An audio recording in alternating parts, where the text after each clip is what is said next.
What's up, guys? Today is August 17th. It is the last day of summer. I know what you're thinking. You already uploaded a video on the last day of summer. Well, since it was my last day of summer, I decided to go for one more scavenging run because I'd be up at school for a while and I won't be able to do it.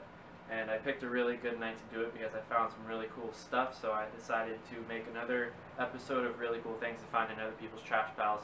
So here we go. Let's check out what I found today. So here's almost all of what I found. There were some things that I left in the bin for garbage because I don't really want them. Let's start over here on this side. This is just a box full of little random hardware, screws and nails and stuff. I took out of that what I wanted to keep, and I'm probably just going to get rid of the rest. Some drill bits, files, more drill bits, 4 Craftsman circular saw blades.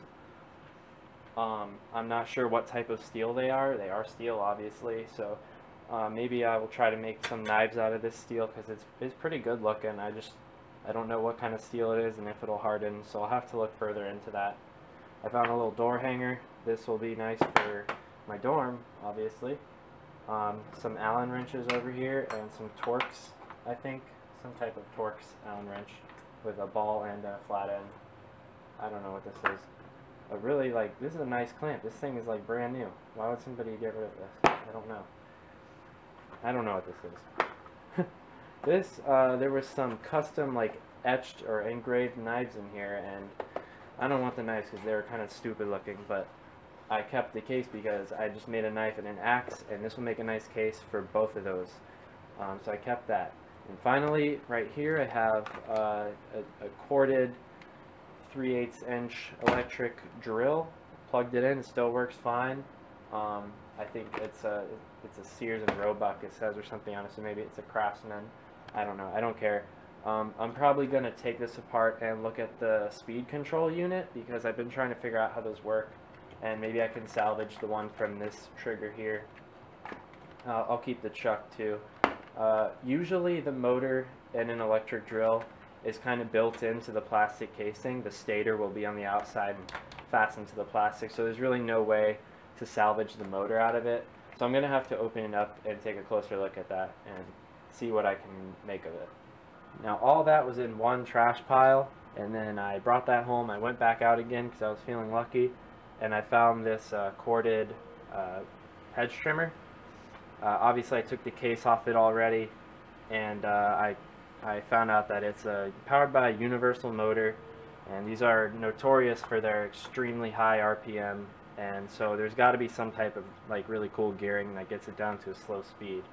So we're going to check that out now.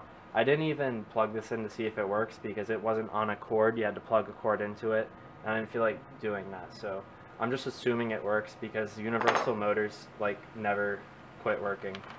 The brushes are intact and all that, so it looks okay. I took the screws out of this, obviously, the casing, that's why it just fell off.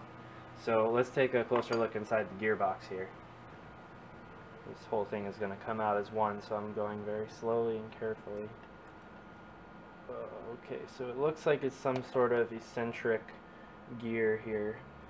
Okay, this gear is a normal gear, and then as it turns, okay, that's how it works here. So this rotates, and it kind of has some type of eccentric drive or some pins that cause the blades to reciprocate. So let's take a look at this gear.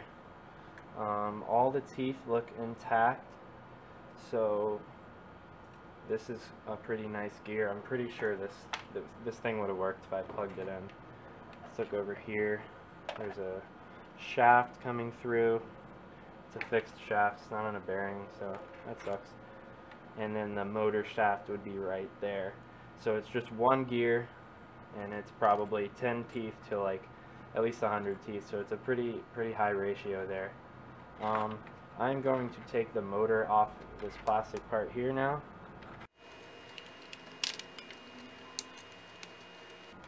Alright, so taking a look at this motor after I remove it from the gearbox housing. Let's take this off here. Okay, there we have it.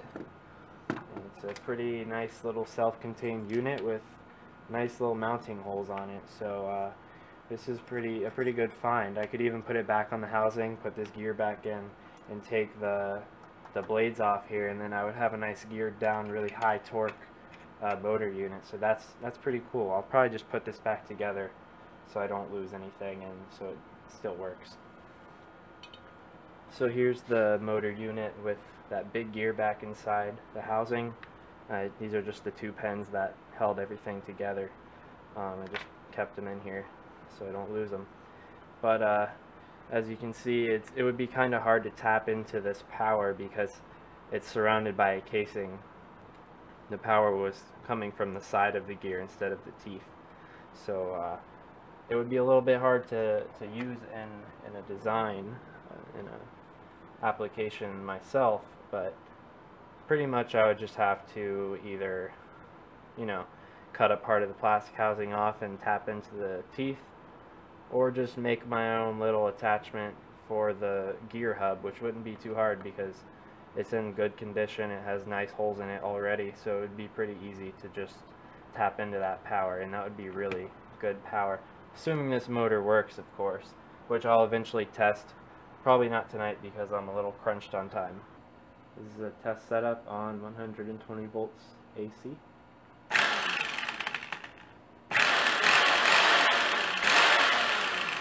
But still a pretty cool little find here, and I'm sure I can find a use for it. Maybe another lathe, who knows. This piece of steel here from the Hedge trimmer I'm going to keep because it would make a good track if I ever made some type of machine that needed to travel along some type of track. This is pretty straight and it's really strong and it's square, so that could be useful in the future, and I'm going to keep it. So let's take a quick peek into this drill here. I took the body screws out and we're just going to pop it open here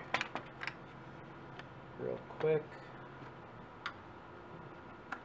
Just a little bit with that screw. There we go. Okay, so pretty easy to take a peek here without messing anything up. It's got a really hefty gearbox, that's cool. This is the same type of trigger switch that I've seen on any drill, really. It looks like the motor is pretty contained in the housing. This bearing back here is fastened by the plastic housing. So although the motor probably could run on its own, I am not putting any faith in it because it is actually wobbling. So it is indeed held in place by the plastic housing, which means I shouldn't take it out. So I'm probably just going to leave this one as it is because it works and there's no sense tearing it apart and getting no use out of it. Perhaps I can put this to use on a machine that I build in the future, such as a homemade sander, for instance, which I've always wanted to make. So I'm going to go ahead and put this one back together.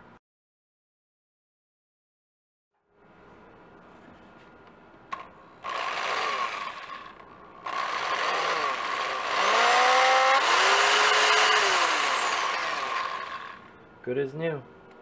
So although this thing might be pretty old, it is made in the USA and built to last.